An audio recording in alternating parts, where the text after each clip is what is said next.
Ya, halo, selamat berjumpa kembali. Terima kasih sudah mengunjungi channel Jiwan Jeko Academy.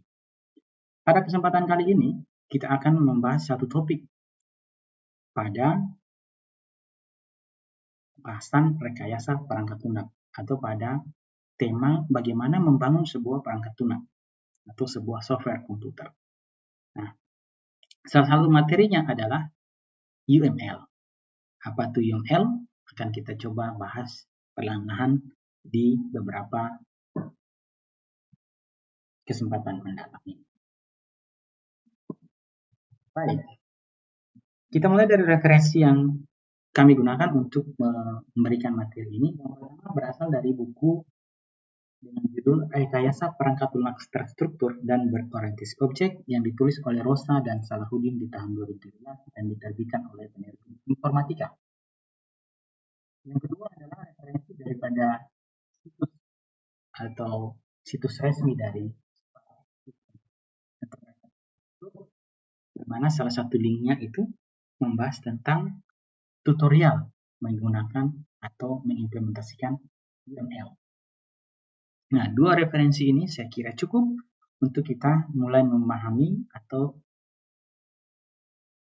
mengerjakan proses pembuatan perangkat lunak diawali dengan menggunakan atau mengimplementasikan yang namanya UML. Nah, apa itu UML? Mari kita lihat bersama-sama.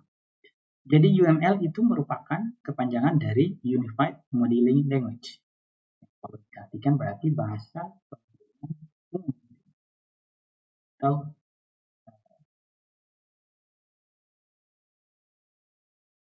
namanya bahasa berarti ada sesuatu yang ingin disampaikan melalui bahasa itu yang disepakati oleh komunitas tertentu. Dalam hal ini kalau kita bicara UML, maka komunitas yang dimaksudkan adalah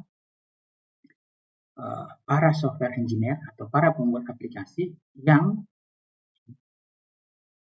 membangun aplikasinya itu menggunakan konsep objek. Maka kalau kita lihat di sini bahwa UML ini distandarisasi oleh organisasi atau grup yang disebut dengan Object Management Group ya, atau OMG pada tahun 1997. Ya, sekali lagi, UML ini merupakan bahasa pemodelan untuk membuat perangkat lunak. Dimulai dari bagaimana menspesifikasikan, menggambarkan, ya, serta sampai pada akhirnya membangun sebuah dokumentasi atas perangkat lunak. Ya.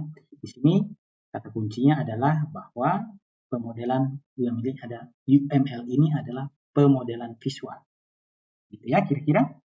Nah, UML tentu saja ini mengalami perkembangan sampai saat sejauh ini. Referensi yang kita acu itu mengacu pada yang namanya UML 2.3. Nah, di dalam UML 2.3 itu akan ada beberapa diagram.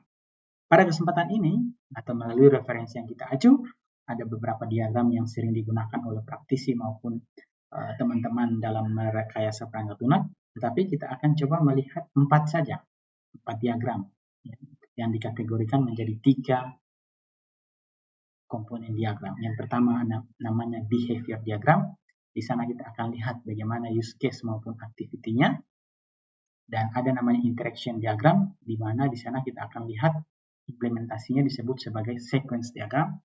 Dan kita akan melihat namanya struktur diagram. Dalam hal ini kita akan melihat namanya class diagram.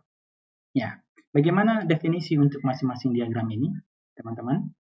Jadi, sekali lagi, UML diagram itu banyak atau ada beberapa diagram yang disarankan untuk dibuat. Namun, pada kesempatan kali ini, atau di seri belajar kita bersama ini, bersama Jiwan Jeko Academy, akan membahas 1, 2, 3, dan 4 diagram saja dulu. Oke? Nah, dalam menggunakan 4 diagram tadi, bagaimana alurnya? Bagaimana tahapannya?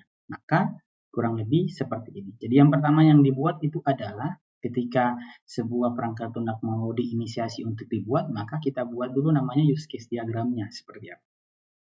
Ya. Kemudian setelah itu baru kita masuk ke activity diagram. Setelah activity diagram masuk, maka kita perlu sequence diagram dan pada akhirnya kita buat class diagram. Nah, Kenapa sekali lagi membutuhkan alur seperti ini? Karena teman-teman mahasiswa atau yang berkesempatan menonton channel ini, sekali lagi, bahwa dalam rekayasa perangkat lunak itu tidak menutup kemungkinan orang yang membuatnya itu lebih dari satu. Apakah 2, 3, atau 4 orang? 4 orang. Nah, bagaimana 4 orang ini saling berkomunikasi satu sama lain untuk dalam hal ini menciptakan sebuah produk yang sesuai dengan permintaan, maka keempat orang ini harus memiliki cara pandang yang sama, cara berpikir yang sama. Ya. Nah, untuk menyatukan itu dibutuhkan sebuah bahasa, salah satunya adalah bahasa UML ini, teman-teman. Nah, bagaimana bahasa ini saling berinteraksi, diimplementasikan, maka ada namanya use case ataupun beberapa diagram yang kita sajikan ini. Oke, mari kita lihat definisi ataupun rangkuman apa itu masing-masing diagram yang kita sebutkan tadi.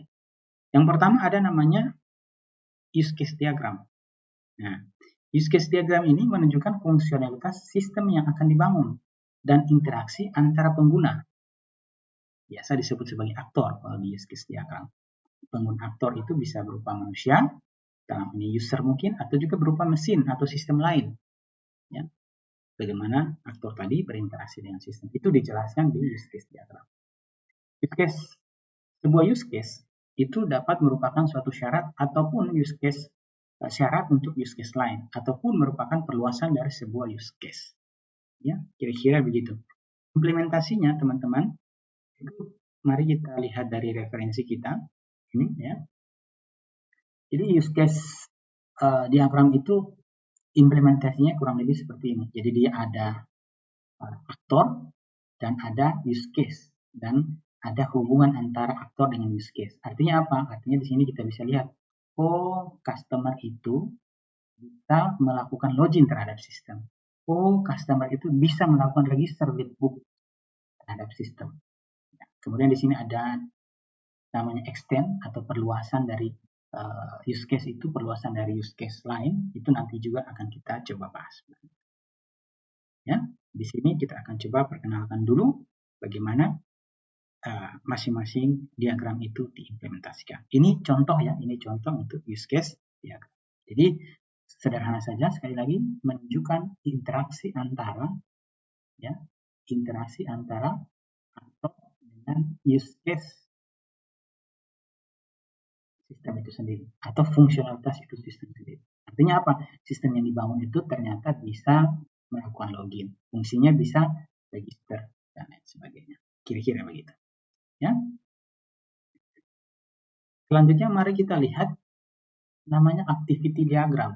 Nah, setelah use case dibuat, maka tentu saja kita perlu gambaran jelas bagaimana alur daripada misalnya yang tadi, misalnya login, itu bagaimana dia punya alur. Nah, itu ditunjukkan di namanya diagram activity diagram, menunjukkan bagaimana alur kerja sistem akan dibangun.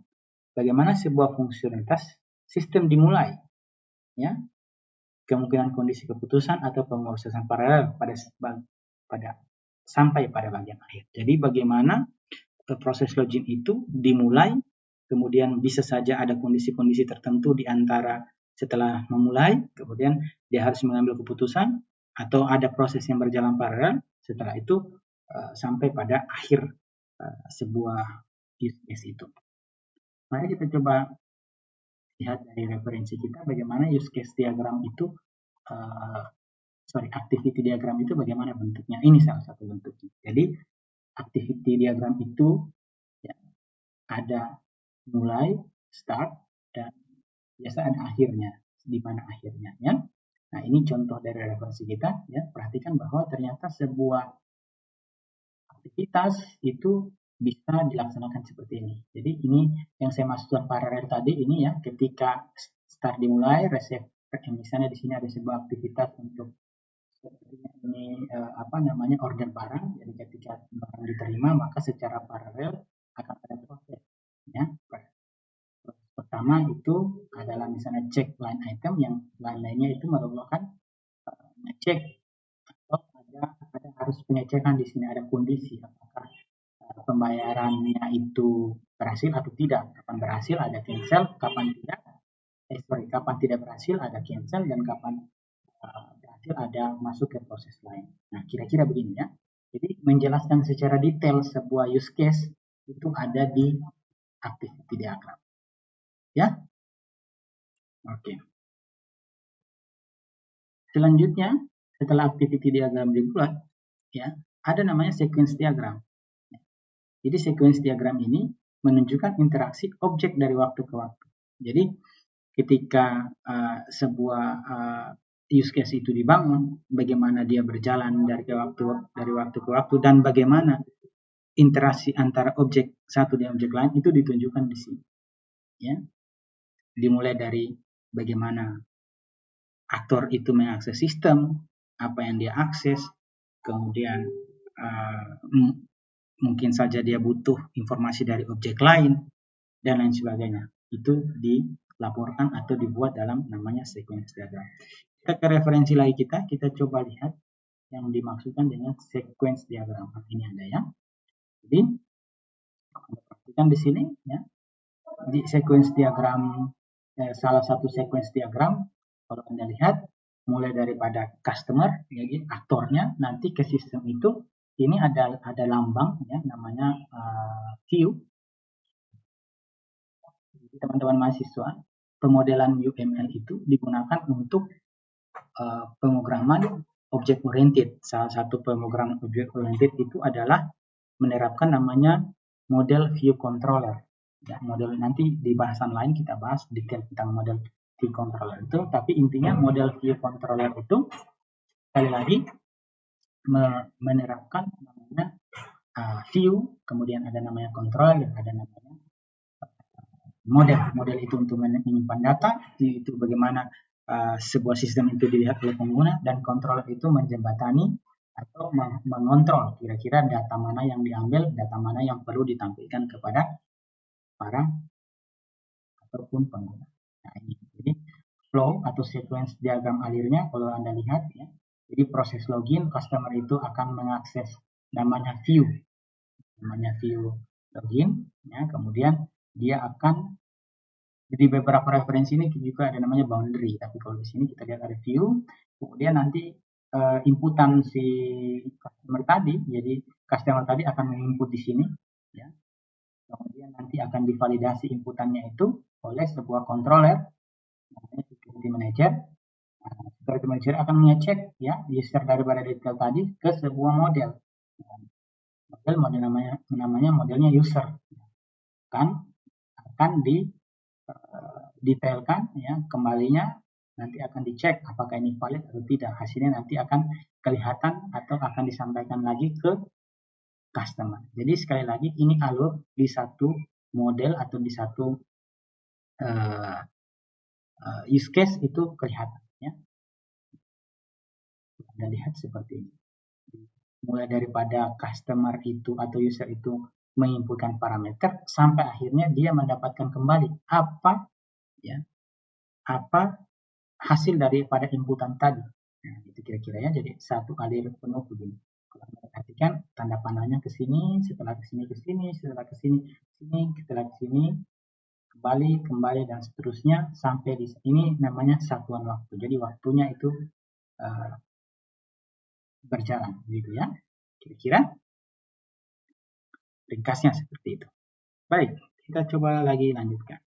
Nah, setelah sequence diagram dibuat, maka selanjutnya ada namanya class diagram. Nah, class diagram ini menspesifikasikan karakteristik setiap objek yang mungkin ditemukan pada sequence diagram. Kemudian menunjukkan rangkuman atas deskripsi karakteristik. Nah, dalam ini ada atribut dan juga layanan untuk melaksanakan fungsi behavior atau melaksanakan fungsi. Dalam hal ini adalah behavior atau metodenya untuk setiap objek, termasuk mengenerasi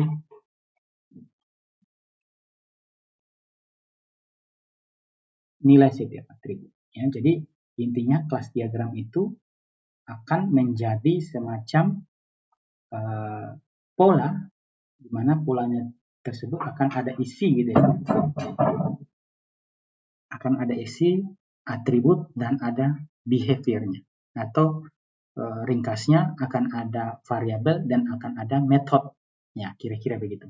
Di dalam kelas diagram itu membungkus namanya atribut dan ada namanya behavior. Serta kalau kelas diagram berarti nanti akan bagaimana interaksinya dengan kelas-kelas lain. Nah, begitu kira-kira. Ya, mari kita lihat implementasi. Salah satu contoh implementasinya yang kita acu kelas diagram ya. Kelas seperti ini, sebuah kelas seperti ini merepresentasikan bagaimana objek itu ada di sebuah sistem kita. Contohnya di sini sepertinya ini adalah representasi daripada kelas organisasi gitu ya. Jadi ada organisasi tersebut, ada umurnya, ada mungkin ada namanya dan sebagainya. Kita perlihatkan di sini ya. Nanti di kelas itu akan ada atribut ini ya, dan akan ada namanya method. Ini adalah visibility-nya ya, apakah dia nanti public atau private dan sebagainya. Nah, konsep itu lebih detail akan dibahas di konsep object oriented programming ya. Ini kita ke kelas diagram ke UML dulu bagaimana implementasinya kira-kira begitu ya. Jadi kalau kelas itu ada ini ya, ada atribut dan ada metodenya. Kira-kira begitu ya. Selanjutnya, nah, setelah kita tahu apa itu UML, ya, diagram apa saja yang perlu kita buat, selanjutnya mari kita lihat bagaimana caranya kita menggambarkan diagram tadi. Bagaimana caranya? Tools apa yang digunakan? Nah, salah satunya yang bisa Anda gunakan itu adalah Spark System Enterprise Architect. Ya. Tool pemodelan dan desain visual berdasarkan OMG UML. Jadi tadi ya, Object Modeling Group. Ya, tadi itu. Ya, jadi diagram-diagram yang disepakati atau telah distandarisasi tadi, kita bisa menggambarkan menggunakan Spark System. Jadi Spark System Enterprise Architecture ini namanya, itu digunakan untuk melakukan sistem perangkat lunak, domain dan ya begitu ya. Nah, kita mungkin langsung saja ke aplikasinya, ya teman-teman mahasiswa. Ini ya, silakan nanti dikunjungi situsnya. Ini Spark System Enterprise di bagian now ini ada arsitek, ada yang free ya, 30 hari untuk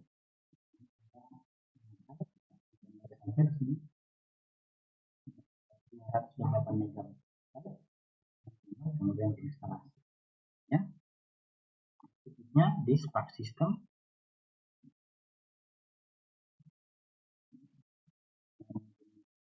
Spark System sana akan ada download, silakan di download dan yang bisa dibuat di sini.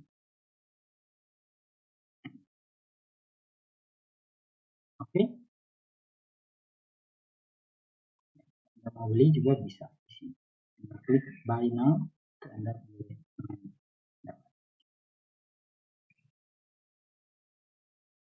Mari kita langsung saja ke nya.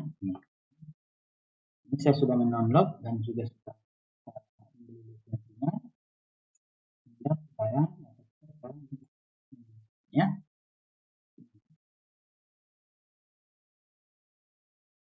Untuk memulainya, di sini ada start, kemudian new project.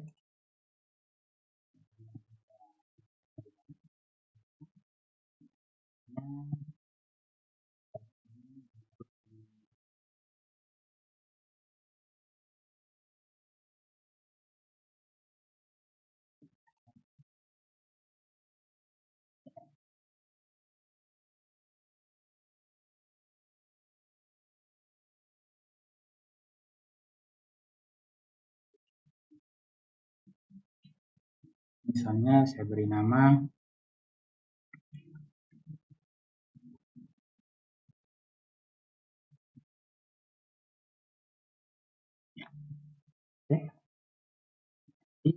seperti ini. Yang pertama dilakukan, biasa kita lakukan itu adalah kita buat dulu package-nya. Package-nya kita bisa buat. Misalnya kita buat di sini package 1 itu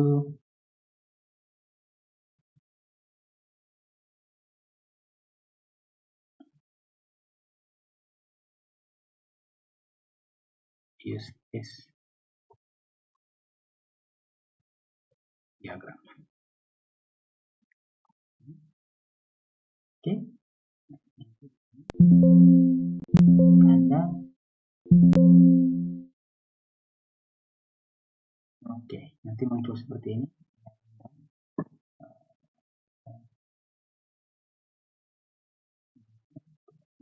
Yang use case.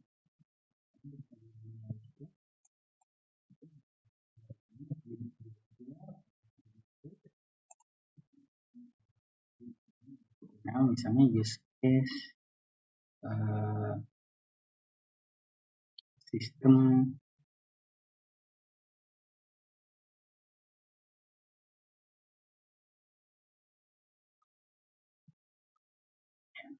ya sederhana. Kemarin misalnya use case untuk informasi akademika.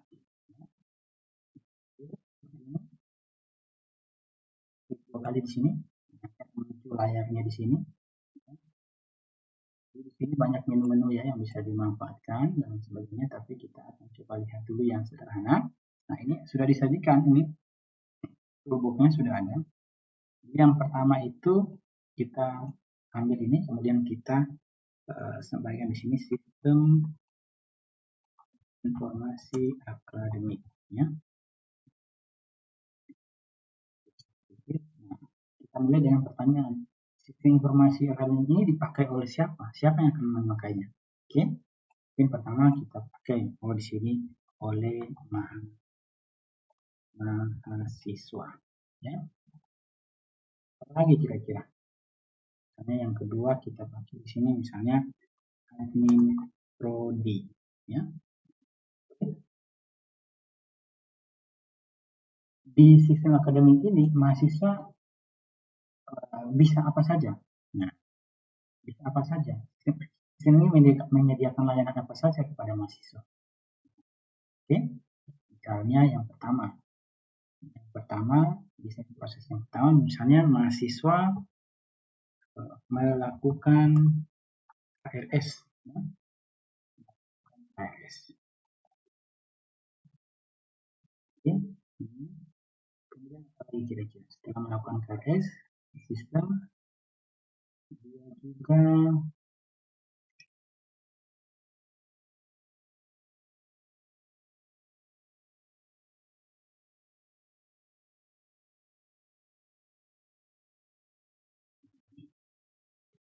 dia juga bisa main cetak ya, main cetak AHS ya. Oke.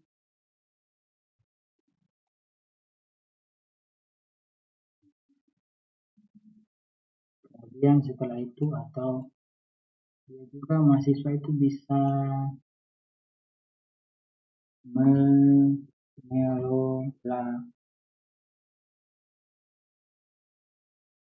profil misalnya ya, misalnya nomor handphone yang harus diupdate, ada email yang harus diupdate, hobi, kita bisa sampaikan, mahasiswa itu benar. Jadi selanjutnya kita buat interaksinya atau hubungannya. Ini adalah awal bagaimana use case itu dibuat. Nah, seperti ini ya. Nah, kalau kita lihat di sini ya, Prodi bisa bikin apa terhadap sistem? Sistem itu menyediakan fasilitas apa untuk Prodi? Ya.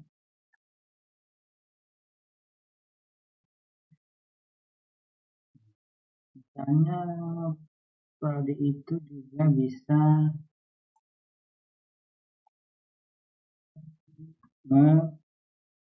mencetak absensi. Ya. Absensi itu perkuliahan maksudnya ini ya, absensi. Ya, kalau diklik 2 kali akan muncul detailnya seperti ini. Nah, ini. Sebelum mencetak absensi, program studi itu perlu membuat, ya, misalnya membuat jadwal kuliah.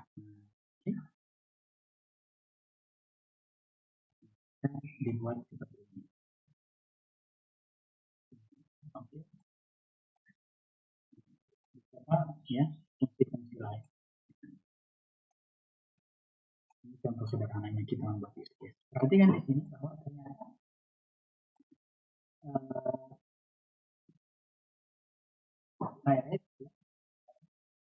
dengan atau use case ini penjelasan ataupun syarat untuk use case-nya ada. Misalnya kita melakukan QRS ini boleh dikatakan sebuah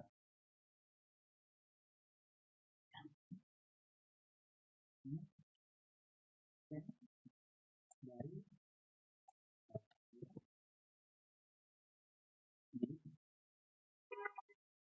teman-teman mahasiswa kalau sudah memasukkan melakukan QRS, Anda juga bisa mencetak HRS. Itu kira-kira ya. Jadi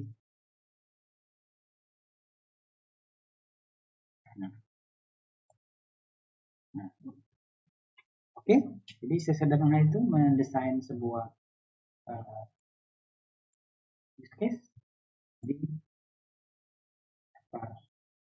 sistem enterprise arsitektur. Ya.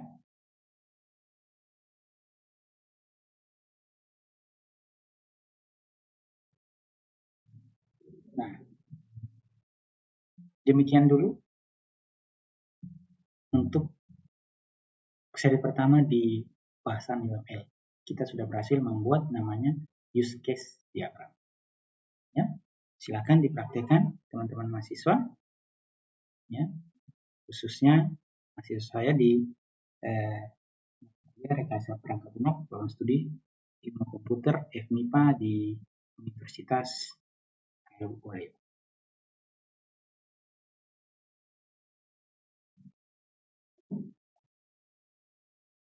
Terima kasih sudah menonton. Nanti kita akan sambung di video berikutnya mengenai activity diagram untuk setiap use case yang telah kita buat.